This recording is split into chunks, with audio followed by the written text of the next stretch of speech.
This week on the OneCast, we're going to break down how the bass fishing world is heating up, covering Lake Fork and some of the upcoming bass fishing tournaments. That's a good one.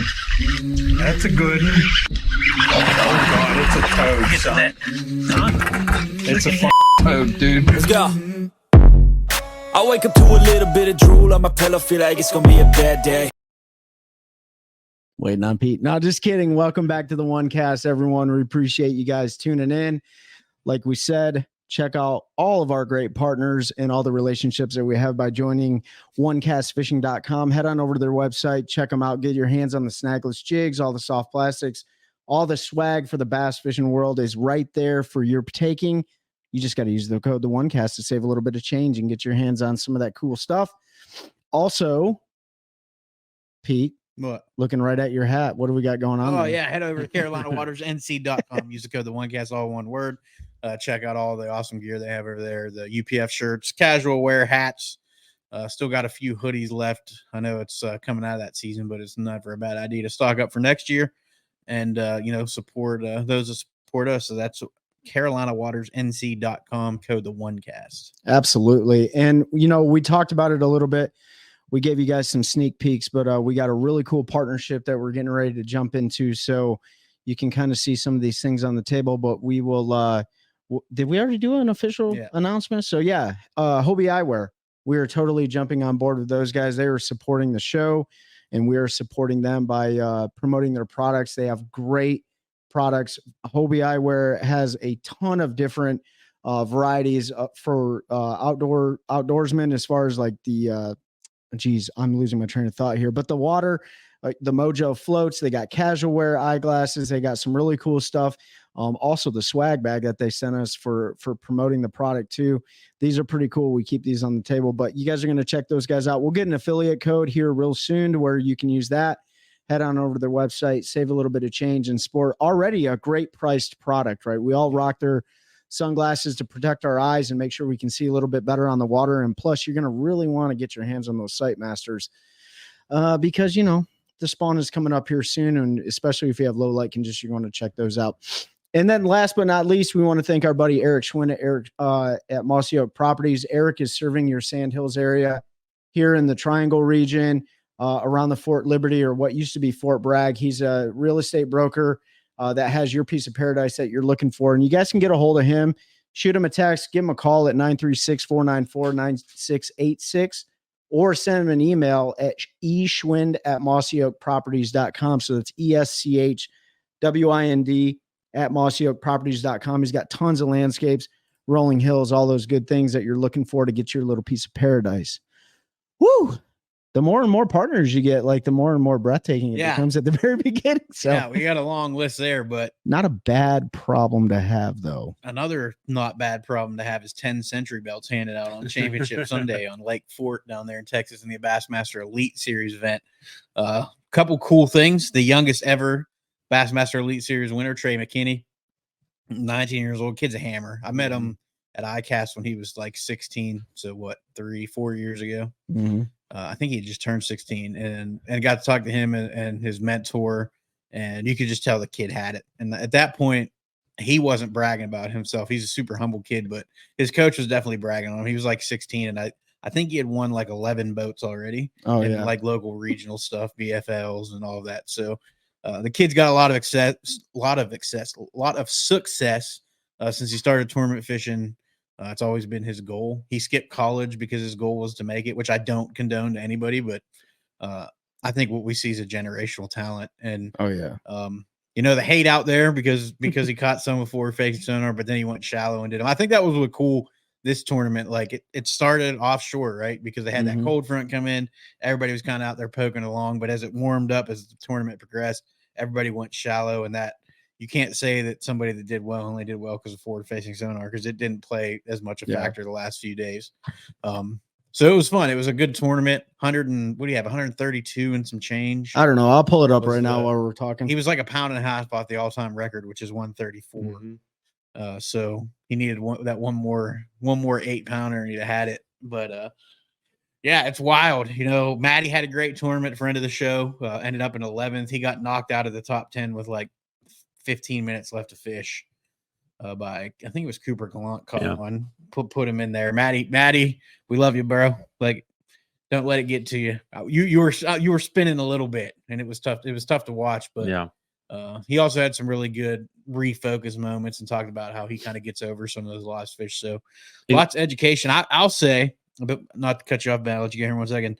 I have learned more about fish behavior late winter, pre-spawn, rolling into the spawn in the last 2 weeks on those 2 Texas tournaments with the elites, and I have learned in my entire life. What's the biggest thing you've taken away? That suspended fish will eat. Is one. Well, sure. And that you don't have to go shallow. Yeah, it was cool. It's always been a thing. Like, you can fish, catch bass year round offshore, even during the spawn. Because the different ways. There's always fish who live offshore. It just may not be the winning pattern. It was cool. Like with Trey, he is so dialed in with this tool that he wouldn't even cast to a fish he didn't think was over 5 pounds. Right. It's like, was not even worth it, especially at that lake, the weights they were putting out. And it absolutely phenomenal. 10 century belts, and it's only 10 because there probably would have been 15 or maybe even 20 if everyone could have fished on the final day. But it's only the top 10 on Championship Sunday, but absolutely phenomenal. We were calling it when we on our live that we were going to have everyone would have. I think you'd have seen 20 if all 50 guys fished the last 2 days. I think you would have seen 20 pretty easy. Yeah, the top 10 was stacked, man. And just rookies too in the top. Yeah, so Trey McKinney weighed in almost 131 pounds. So he had 130 pounds, 15 ounces. Right behind him, less than or about 5 pounds was Tyler Rivette.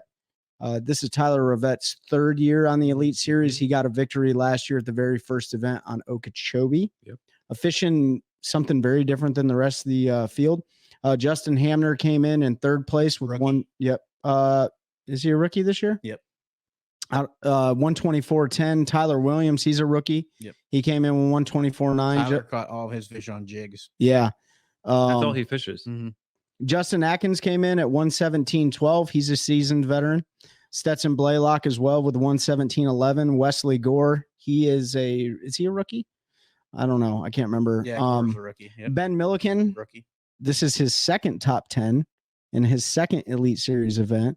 He had 113 pounds. Kyle Patrick, and then to finish it out in 10th place was our Canadian friend Cooper Gallant. So this is Coop Gallant's 2nd season on the Bassmaster Elite Kyle Series. Patrick's a rookie too. Yeah, so I mean, like, someone posted. I don't remember the numbers where someone posted like the top 10 and the bottom 10 for the last 2 tournaments and the age difference. Yeah, and there's a massive age gap. Oh yeah, with all the young guys in the top. Well, 10. I mean, let's look at. I mean, while we got it pulled up, we can look at the bottom, right? And I always think that's interesting when you see it. But let's go to the bottom. Let's go to the bottom 5. So finished last place David Mullins in 103rd, Cliff Perch, Matt Robertson, Ed Lochran, and Clint Davis. Like, those guys all have a lot of experience on the elites. And it was crazy that Lee Livesey did not have a good tournament out there. And we all know it's always difficult to win on your home lake, but he's won the last 2 of them there with century belts. So it's just crazy that this time, I remember after day 1, like, it was a struggle for Lee out there. And so it's Hamner's 2nd year too. I had him. Is it? I have him. He was a collegiate angler, right? Yeah.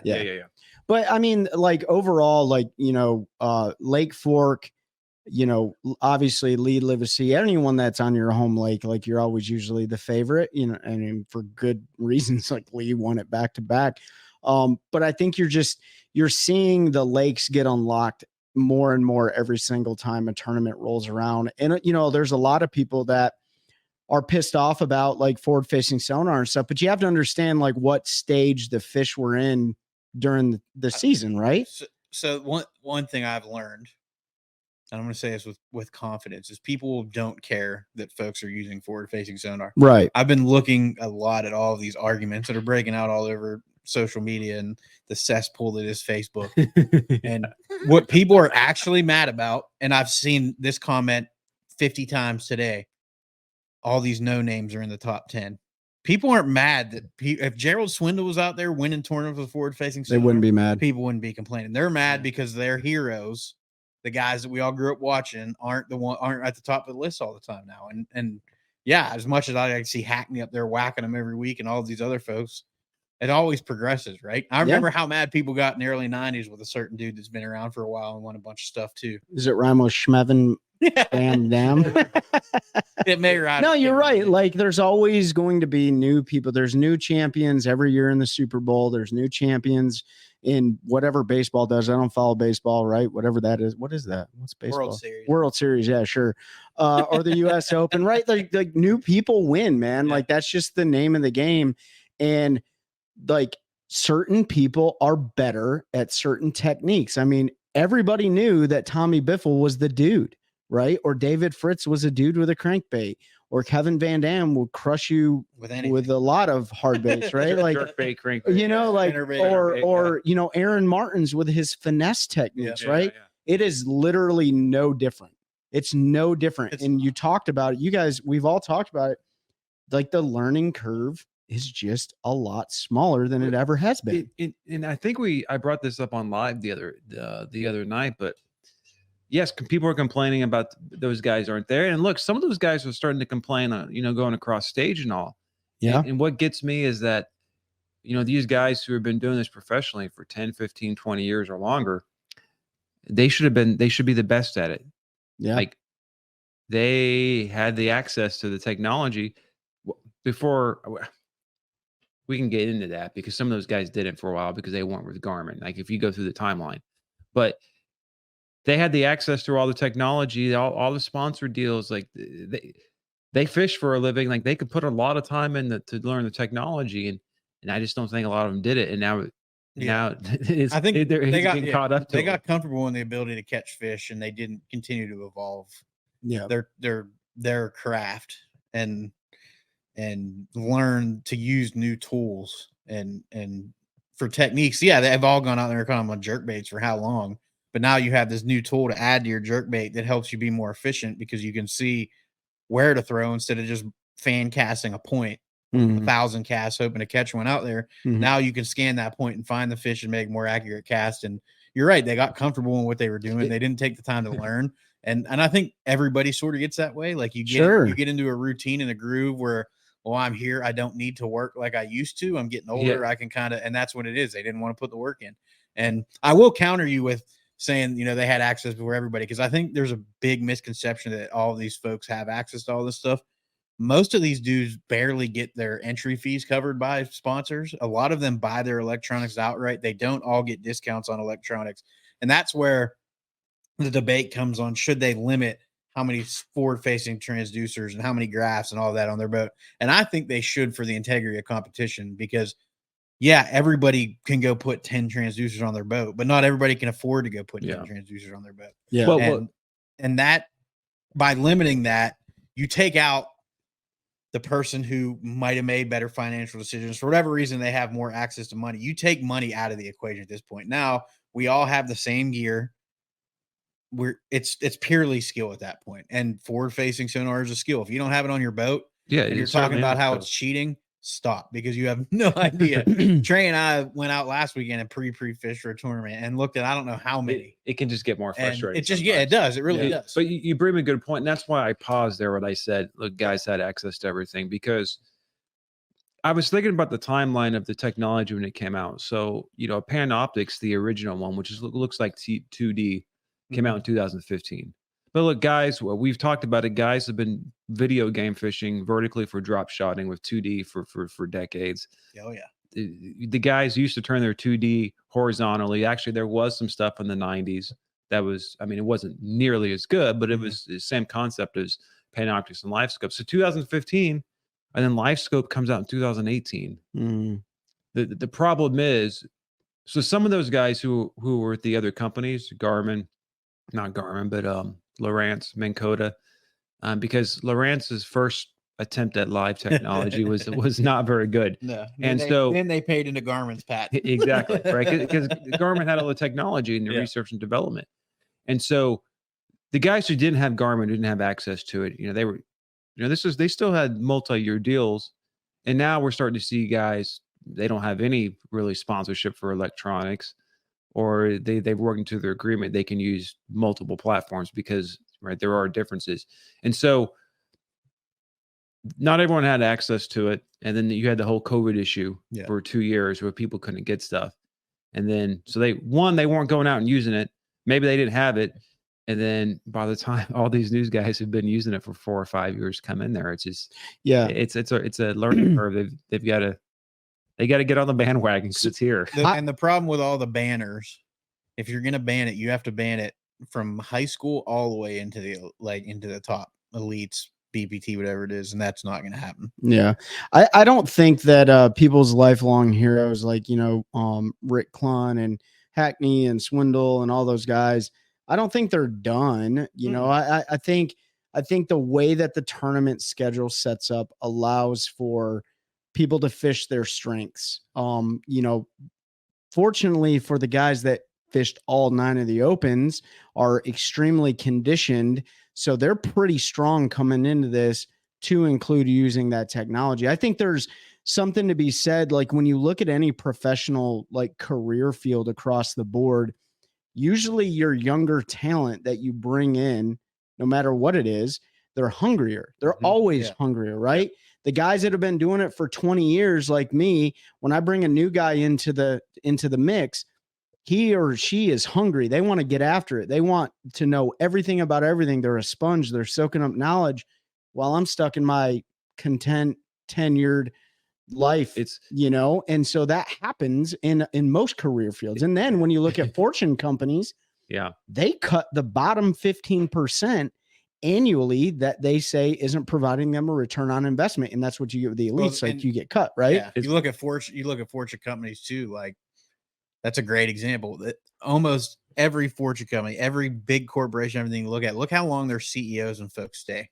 Yeah. It's usually 5 years. And then they move either on to somewhere else because they don't want to get stagnant. The company doesn't want them to get stagnant in that leadership role.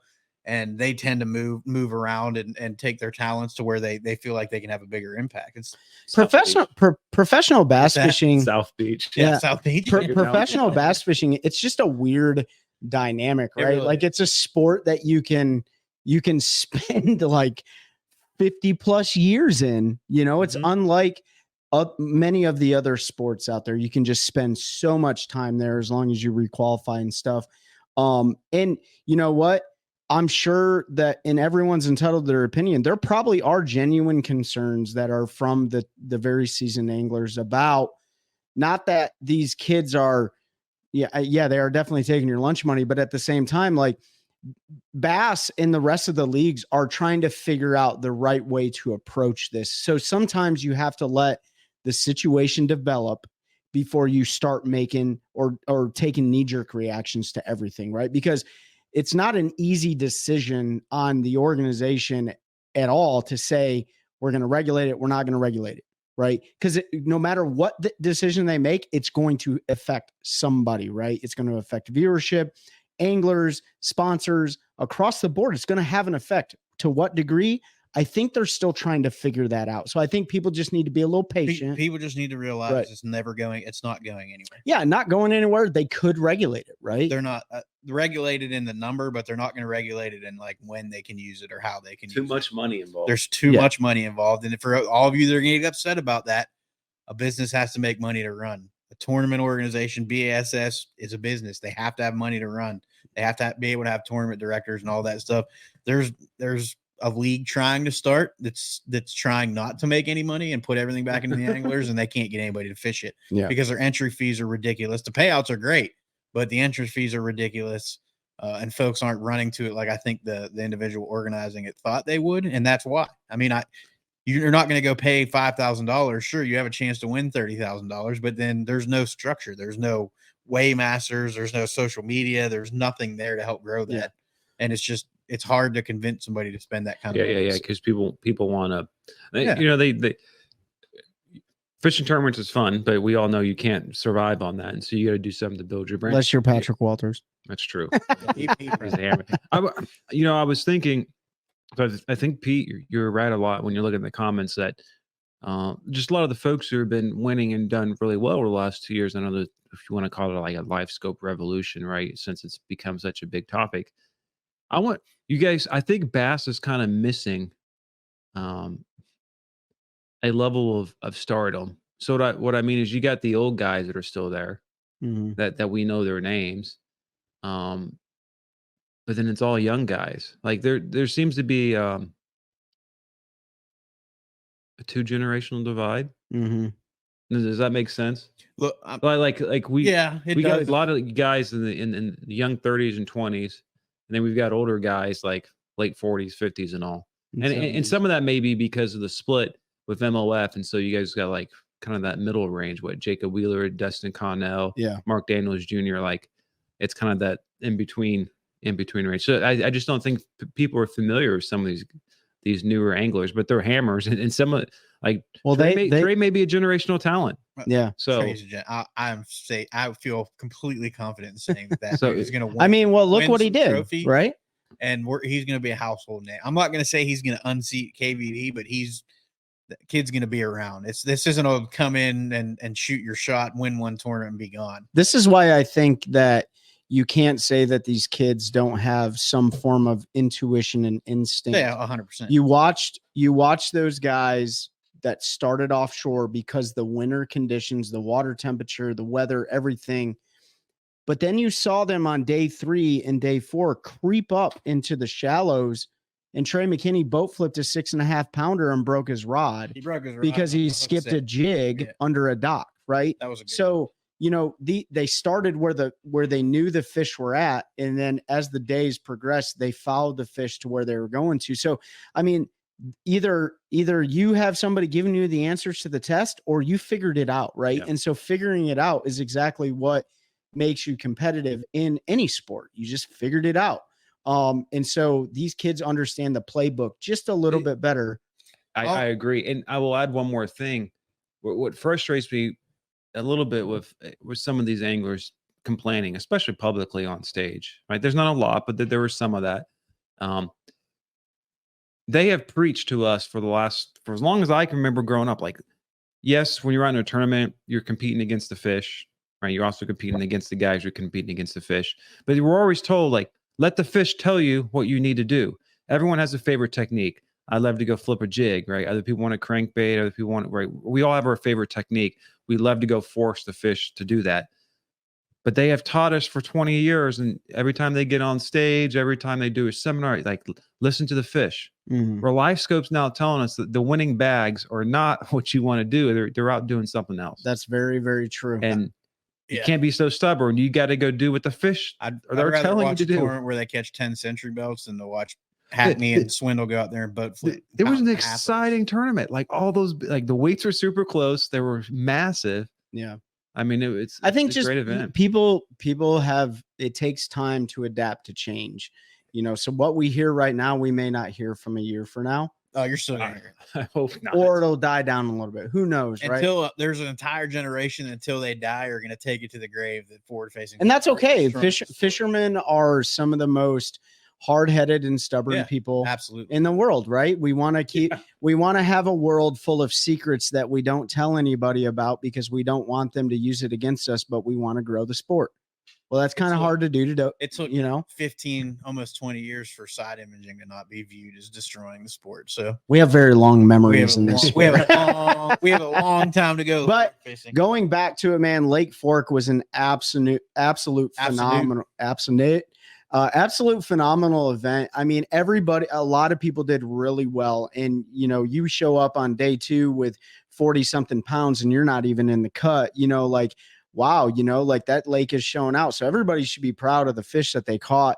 And this, the start of the season, even with the opens down at Okeechobee, man, it started off with a bang. Toledo Bend was a good event. Lake Fork is a great event. So, I mean, they're rolling, dude, like full steam ahead. And then they've got an open this coming weekend. That's on what? Santee Cooper is going on this week. And so obviously if you're listening to this, the event's over with by now. Yep. But like they're rolling right into it. I think if you're listening to this, the classic starts today. Yeah. I think pretty close to it. Yeah. So you got the open on no, next week. Red Crest. We're a week from the classic. That The AAA championship starts today with Red Crest on the 14th. You say AAA championship? Yeah. KVD. Yeah, Yeah. I'm gonna be So ready for KVD. I am totally pulling for Kevin Van Dam to win Lay Lake, Yeah. right? Yeah. I think the world's got to be pulling for KVD. Good gracious, yeah. Potentially his last. Well, I think he qualified for heavy hitters too, so we'll probably have one more. You're right. But his last championship, wink. Yeah. You can see Championship Pete's in face, professional wink, wink. bass fishing. Red Crest coming up next week, 2 weeks. 2 weeks from today. Yeah, and that's on Lay Lake. That's in Alabama. Yeah, it's right. Yep. It's right next to BS's headquarters. Yeah, so that'll be a pretty cool event because they'll probably be spawning there.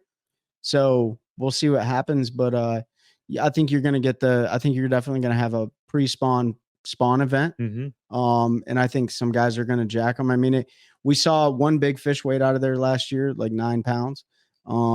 But oh yeah, that was Jason Christie. Christie caught one. Yep. Frog, yeah. But yeah, so Red Crest.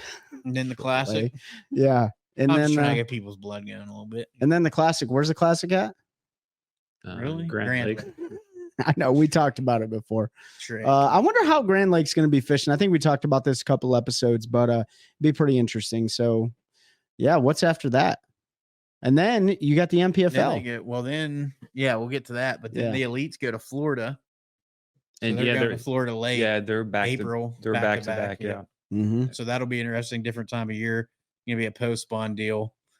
So that'll be a fun one. You'll see them caught a bunch of different ways. That's gonna be and that's gonna make or break some folks' seasons. Yeah, down there because it is gonna be different. History is not gonna play as big a role because I would say probably, I don't know. You can correct me if you think I'm wrong, but 70% of the guys have probably never been there in April and fished Florida.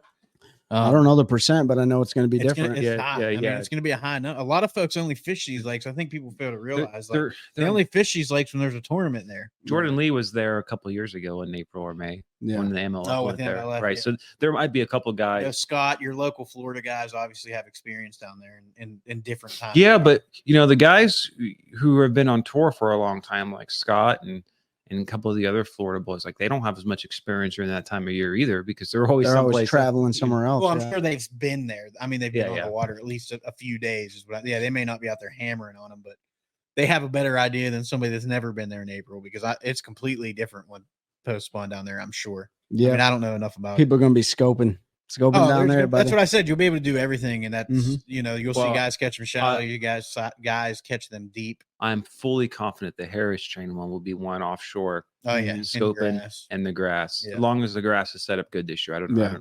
I haven't checked it out. The other exciting thing though, out of the two elite tournaments, and I haven't looked at viewership numbers for MLF because I just haven't looked at it. Do they even publish it? I don't know. Bass has set records the last two events. Yeah, set and broken as far as viewership. So, there's a revolution. There's a lot of new folks. I've followed Milliken since his first videos where he was fishing in spillways and didn't even have a boat to where he's at today. And a lot of folks on his social media pages are like, I wouldn't even watch the Elite Series if it wasn't for you. So you're talking about a guy with 1 million followers roughly across all of his social platforms. Yeah. That's a lot of eyes. That's a lot. And I know people have their opinions of Ben, but that, any new eyes on professional fishing or on bass fishing is good in my opinion to see what folks go through and how it is. And it's cool. It's cool to see those numbers grow. And I think younger guys, Trey 19 obviously has a younger following.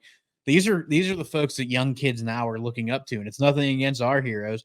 I grew up, love watching Swindle and Hackney and Clun and all of those guys go out there and do those things. But I think people fail to realize, we as fans fail to realize that McKinney and Milliken and Hamner and Williams, these guys are, when we were 11 years old reading Bassmaster magazine and about those guys, those are them to these kids today. Sure. And all we're doing with all this negative BS that we're putting out there in the world is giving those kids a salty taste about bass fishing. You may push folks, you might push the next Kevin Van Dam out of the sport because he just doesn't want to deal with that stuff. That's true. You know what I mean? He doesn't want to deal with people talking smack on the way that they like to fish or don't like to fish.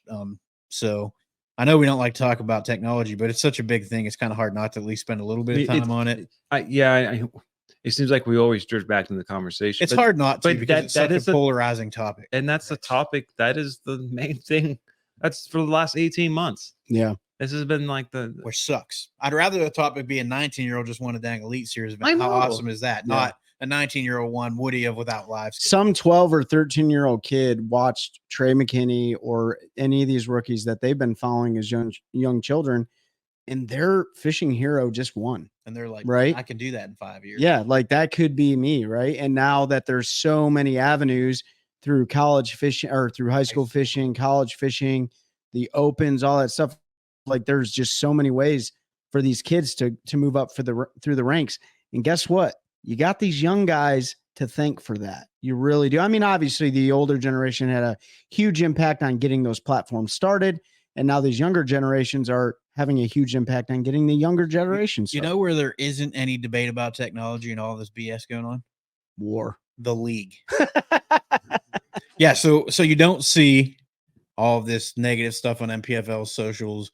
You see a growing fan base, obviously they've got some absolute hammers that have been there since day one. Luis Fernandez, if you listen to our last episode, Hunter Bogman, a bunch of very, very successful anglers that haven't fished any other pro tours. Now you have guys coming over from the elites. There's been a few that have fished the elites and the BPT that are there. So it's growing, but you don't see all of this stuff, all of this negativity at weigh-ins and when folks are talking and through social media surrounding them. And I think it's a testament to the way they do things. If you haven't listened to our episodes, if you're new to us, go back and check our episodes out with Brad and Paul from the NPFL. There's 2 of them. Go check those out. I'm not going to spend a bunch of time on the championship just wrapped up because we have no idea how it's going to go. All I can tell you is it was 61 foot low and somebody won $100,000 out of 26 anglers. So yeah, we'll follow up. We'll be a little bit behind, but with who won that and how it was won. But yeah, so they've got Amistad, and then I don't remember where they go from there. I just want to say that Lake Amistad from the talk is 23 and a half hours away. They put in at Diablo East Boat Ramp, and you're right, Pete. Actually, I was talking to Josh Watkins today because Josh is not fishing the championship, and through him conversing with some of the other anglers, like it's 66 foot low, 68 foot low, right? Like the lake is extremely low, and that's due to a massive drought. I actually did massive drought and some other things, but I did a little research on it, and that crosses over into Mexico, right? Amistad. Mm-hmm. It's a huge body of water. But the one thing I was looking at it's so unique, and I'm really excited that the MPFL took those 26 anglers down there, which I misspoke last time. I said 25, or maybe I made a post, but somebody tied for 25th with the Angler of the Year point. So there's 26 anglers down there, and but I was looking at it and I'm like, it's a cool place. But the terrain for me is like, oh man, like in the middle of the desert. Like, who could imagine that something lives right there? Like, you've seen Bedouins that live out in the middle of the desert, and you're like, how the heck do you survive out here? And then you got this giant like impoundment, and it's like, wow, in the middle of literally nowhere. I don't know too much about it. I'm going to do a little more research this week, and I'll learn a lot more as they're on the water. Maybe need to go back and watch the old ones from Bassmaster from when it were 15 years ago or the last time they were down there. It was a hammer fest back in the day. Yeah. But I think when Lewis was on last week, I think he's right. He said it reminded him a lot of like a Western California lake. And I know Lake Powell and Lake Mead, they're not in California, but they're Clear Lake. Yeah, they're out in the middle of nowhere. And and actually, in some ways, it's like Oahe out. The Dakota. Yeah. I mean, that's Grasslands, Dakota, but South Dakota. Or South Dakota. South Dakota. It's just like kind of out in the middle. It's like Mars, middle of nowhere. Yeah. Like like Oahe is like on Mars, and then you got like Amistad. It's like in the center of the sun. You know what I mean? So pretty cool place, man. Like, and Fernandez has some experience on that body of water, so it'll be interesting. But it's like I told Watkins earlier, no matter how big a fish or how small a fish they catch, somebody is going to win $100,000. And did you guys see the shield that they have? That's super cool. And everyone gets paid too, right? And everybody gets paid. A check. So everybody's going to get a check. It's I think Lewis had 2 days of pre-practice. That's his only experience on. Mhm. So I don't know how many other guys got that, but he's got at least 2 days up on everybody else. Now, the other guys aren't going down, are they? It's not a requirement. No. No, it's I think he said a couple people were gonna like go down, but I know that they had like a really nice banquet for the anglers. I think some of the anglers, significant others, went and stuff and joined. But I do got to give some credit to John Cox from DeBerry, Florida, is fishing it, right? Yeah. And Patrick Walters is fishing it, of course. And Keith Carson. And those guys just finished up.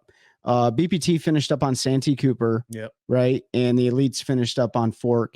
And so you got 3 anglers that trekked across the country. Well, it wasn't bad for Walters and Cox because they were right there in Texas. That's true. They were right there. Still probably 8 hours. Yeah. I mean, Yeah, but Texas, 8 hours is better. Texas, you spend like 2 Keith days. Carson, I think, had like a 22-hour drive from Santee to get there. So he putting that But Texas to the test. You know what I mean? To fish that, we've talked about how much Cox and Poche and them fish when they were fishing Baltimore. Yeah.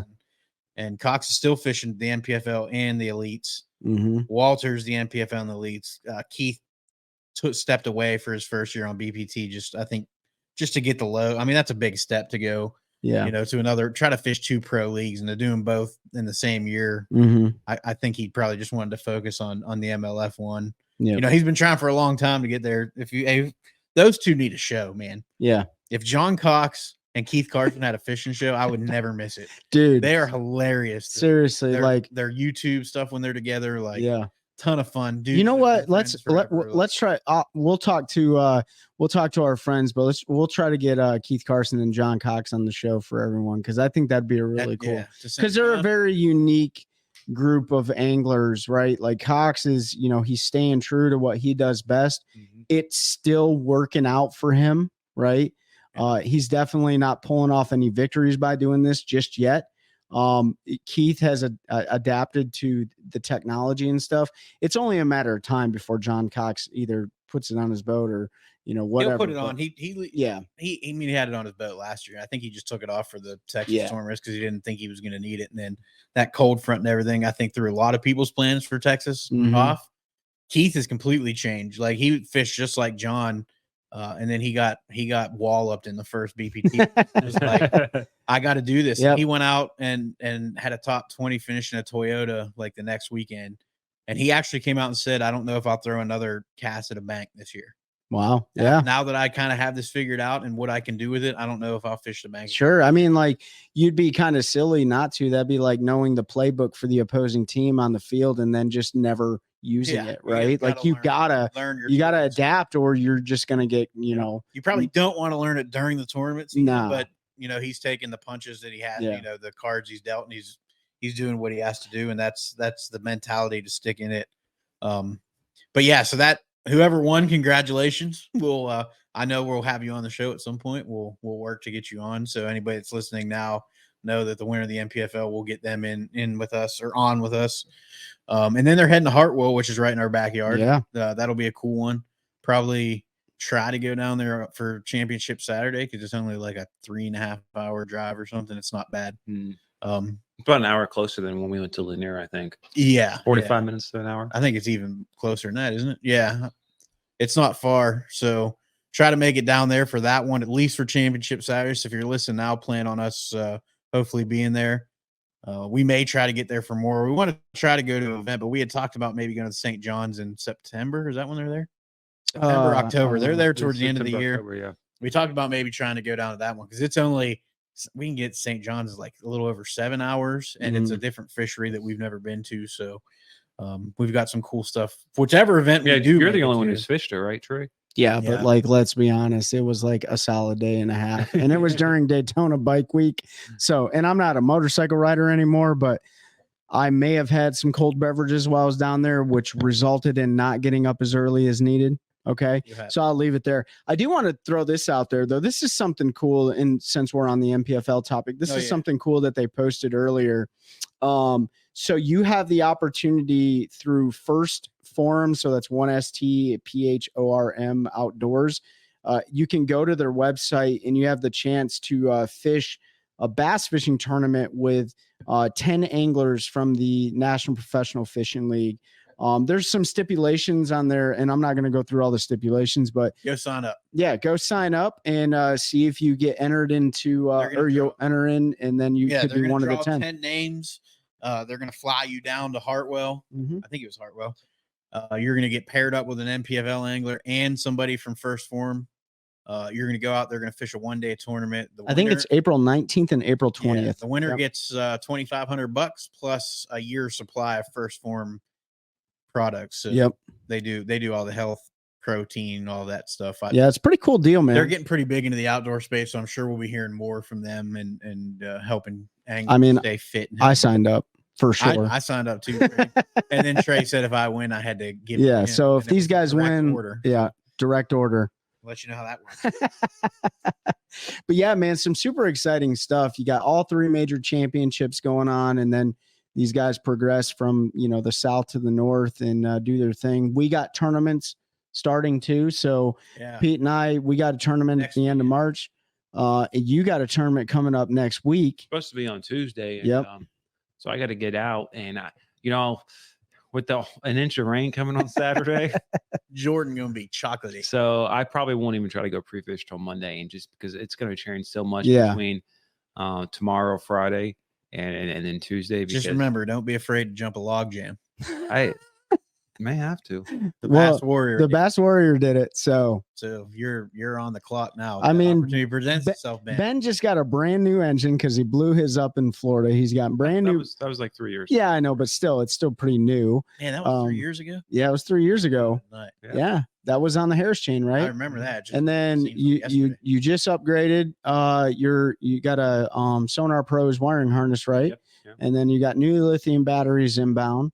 So you're ready to roll. You're ready to jump some log jams, but I And- wouldn't do it.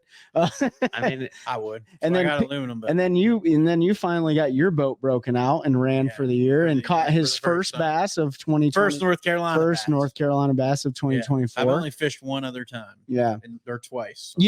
That's something that we haven't talked about because it's not like we're pros or anything, but I didn't take a break all winter long.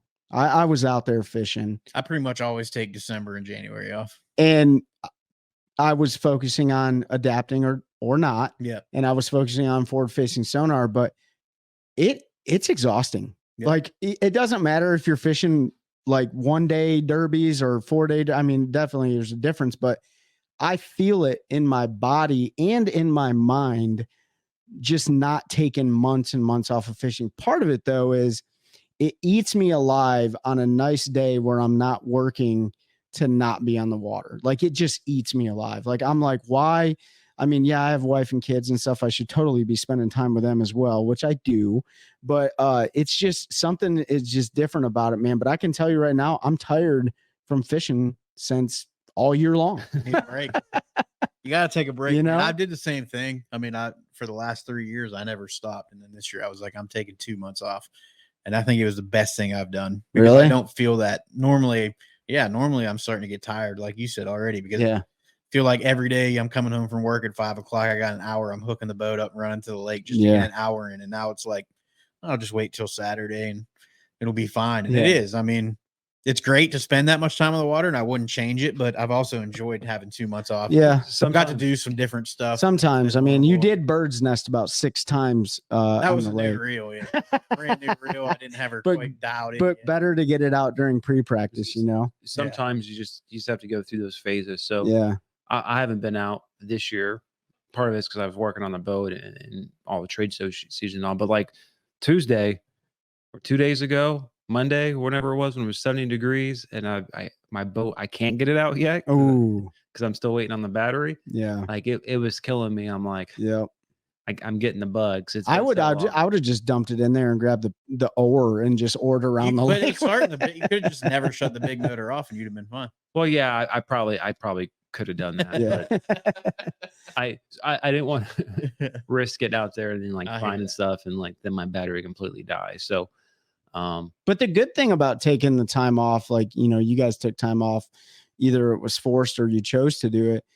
We got to work a lot of the shows and meet a lot of great people. And you guys are going to see that here in the next couple of weeks. We're going to be bringing some new people on the show that we've Yeah. never had on before. And we definitely we're going to get some repeat offenders on, because there's some people who want to come back on and talk about like technique specific stuff. But like during the quote unquote off season, it's a great time for us to just go meet people and, you know, and talk to them. And there are some people that, you know, like Hunter Bogman talked about it. Like did he take the season off this year? Yeah, he took the season off this year, and he said he did it one time where he never took any time off, and he said he'll never do it again. So, you know, everybody's built differently and stuff like that, but I'm definitely a little fatigued from not taking any time off. So we'll see how that affects me during the next, you know, coming months and stuff. And speaking of the coming months, if you haven't entered into our giveaway that we've talked about for a long time, we have 5 different prize packs that are going to go out to the masses, and we're going to do the first giveaway. By the time you're hearing this, it's going to happen the week after, I believe, at the end of the 2 weeks after you hear this, at the last Friday. Yes, in March. That's right. The last Friday in March, the last Friday in April, May, June, and July, we're going to be giving away multiple things as prize packs. And the way to enter that is to go to Spotify, Apple Podcasts, Podbean. Where else can they go? I think tune in. I think it's on Amazon. It's Alexa. Anywhere that there's podcasts, it's there, and then YouTube. So go leave us a review, and then screenshot that and send that to us. For YouTube, if you just like and subscribe to the page, that'll work, because you can't really leave a review. Are we given double entries if we get a Spotify star and a podcast? One entry per person. Yeah, but we would appreciate a review. We'd appreciate on it everything. if you want to put it on everything. Yeah. And you only need to do it once. So once you enter, you'll be in the hat for the entire 5. So if you get in before we draw the first one, you've got 5 chances to win one of those. If you don't, then you know, we'll keep talking about it. But you don't have to re-enter every month. You don't have to resend it. Once I get your name on the list, you're good to go. But first month, last Friday of March, and it's going to be a cash and icon chatterbait rod and a prize pack of OneCast fishing snagless bladed jigs 5 to throw on that. There's 5 of them in there. So make sure you get entered. We've got fish finders, we've got Hobie eyewear, we've got a Plano box full of jigs. I mean, full of jigs. Super full of jigs. OneCast fishing jigs. We've got baits from Swamp Fox Custom Lures. We've got all kinds of stuff. So make sure you get entered on that. Leave us a review. Doesn't have to be 5 stars. Be honest with us. Let us know what we do well, what we can do better, all of that good stuff. So looking forward to getting some cool stuff out to some of our listeners and viewers, and you know, supporting companies that have supported us. And it's free. It's free for you. Free. Yep. You know, all you got to do is click the button. Yep. So, but yeah, man, I'm excited for the tournament season to kick off, and we're definitely going to try to shoot some content this year. And, you know, I mean, a lot of tournaments all look the same on video to me, but, you know, they all come with their unique little flavor. And I'm constantly trying to learn from other people. Hopefully you guys can learn some stuff from us and all the guests that we bring on. We definitely want to talk like spawn specific stuff, smallmouth specific, like you name it. Maybe even spotted bass fisheries. They're very unique in a way. So and if you're not joining us for our Fishing Fridays that we do live, we do it on all of our stuff. Make sure you do that. We do it almost every Friday. We post at least a day, sometimes more in advance, so you know if we're going to do it. There are times where we have tournaments and stuff where we don't. But we talk about a lot of that stuff, especially North Carolina specific stuff on those lives. So we answer a lot of questions. We talk about baits, where we're catching fish, all that kind of stuff. So make sure you're joining those if you're not. Facebook, my personal page, OneCast Fishing's page, the OneCast community page, YouTube on my YouTube, on OneCast Fishing's YouTube. I also set up today the OneCast specifically podcast YouTube channel where we're going to put some of those educational videos stuff Trey was talking about. We're going to put some of that stuff on there for y'all to follow along with. So it's going to broadcast to there too. So jump into one of those. It's live chat. We interact with everybody. You know, we'll answer your questions. We try to catch everybody's comments. It's gotten tougher as we've gotten more and more people. They get moving pretty quick sometimes, but that's a great place to come if you have specific questions about things, because we can respond to them immediately. We try to answer them on the podcast when people ask them in the group, but it can be tough to keep track of. So yeah, I do want to say this as we're coming to a close on this episode. You know, we have the OneCast community page for us to interact with everybody and continue building that culture that we talk about. But if you leave stuff on there after you've been accepted into the group where you're just trying to stir the hornet's nest and make people mad, we're going to remove you from that. Like, that's just the way it is, because that's not part of the culture that we want to build. Everybody's entitled to their opinion, but you can definitely see when people post stuff on there to agitate each other. Yeah. Like, that's not what it's all about, because we have a lot of young people that are on that page, and that is not the narrative we're trying to spread. So if you're one of those people that just wants to get a rise out of the community, that's not the community for you. And that's just complete transparency and honesty. And, you know, there's other groups for that. So I did want to lay that out there for expectation management. So, yeah, no, that's great. Yeah. We try to live what we talk about when we talk about a culture of anglers helping anglers. That's what we expect on our page. And if you can't play nice, then you're going to get gone. It's our page and you get the I boot. blocked and banned somebody yesterday for yeah, for something they said. So Someone spammed something and I blocked them today. yeah. like Yeah. we don't let the spam in there. There are some questions if you're just now joining and you're not already in. If you have like 6 people that are mutual friends that are in the group, usually I'll look at who they are and I'll accept you based on that. Yeah. If not, make sure you answer the questions, because otherwise you could be one of those bot accounts and then we end up with the buy your shirt here BS from some lady in Yugoslavia With our logo on it. That's What? a throwback. Yugoslavia is not even a country. Really. People are like, "What is Yugoslavia?" It used to be a country. Yeah. I think it's part of Russia now. I'm not sure, but Yeah. yeah. So we do police that. I appreciate Trey bringing that up. So if you're coming on there to try to argue and be an internet tough guy, there's other pages for that. Sure. For sure. Yeah. Well, guys, good to go. Yeah, I'm good, man. All right. Hey, thanks guys for joining us on this episode. Stay tuned for some really awesome guests that are up and coming. Stay tuned for all the championships and the results that are going to happen, and help us continue growing a culture of anglers helping anglers one cast at a time. That's a good one. That's a good one. Oh God, it's a toad, son. It's a toad, dude. Let's go. I wake up to a little bit of drool on my pillow, feel like it's gonna be a bad day.